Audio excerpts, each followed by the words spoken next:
সকাল থেকে শুরু হয়েছিল ঝুম বৃষ্টি। সারাদিন বাড়িতে থেকে খুবই বোরিং হচ্ছিলাম, তাই ভাবলাম পাখিকে নিয়ে সন্ধ্যেবেলা একটু বেরিয়ে আসি।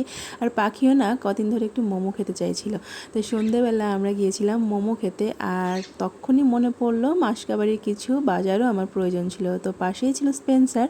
তো ওখানে গেলে তো পাখি নিজের স্বপ্নের রাজ্যে চলে আসে। চারিদিকে চিপস, চকলেট, আইসক্রিম। প্রতিবারই ভাবি পাখিকে নিয়ে যাব না, কিন্তু যাওয়ার সময় কি ওকে না নিলে ভালো লাগে বলো তো? তো পাখিকে নিয়েই আমি টুকটাক কেনাকাটা করছিলাম। আর কেনাকাটার পর ও বাবার সঙ্গে নিজেও কাউন্টারে গিয়ে সব কিছু তদারকি করছে। যত দিকেই ভুলিয়ে ভালিয়ে নিয়ে যায় না কেন, ঘুরে ফিরে সেই আইসক্রিমের দিকেই সে আসবে। আর কদিন কেন, এই হাতে গোনা 2-3 দিন আগেই তো এত বড় জ্বর, কাশি, ঠান্ডা থেকে উঠলো। ওখান থেকে কোনো মতে বের করে নিয়ে এসেছি পাখিকে। আর আমরা সোজা চলে এসেছি এম বাজার। খুব বেশি কিছু দরকার ছিল না, সামান্য একটা জিনিসই দরকার ছিল, কিন্তু পাখিকে নিয়ে এসে সামান্য জিনিসও যেন আমার কাছে অসামান্য হয়ে গেছে এখন। ওকেই দেখবো না কেনাকাটা করব, ঠিক বুঝতে পারছি না। তো এই সানগ্লাসটারই দরকার ছিল আমার। আর আমার নেক্সট ভিডিওগুলোতে তোমরা বুঝতেই পারবে সানগ্লাসটা আমার কী জন্য দরকার ছিল। একদম লাস্ট মুহূর্তের শপিং বলতে যেটা হয় সেটাই এখন আমাদের চলছে। আর এর কাণ্ড দেখে হাসবো না কাঁদবো কি করি বলো তো?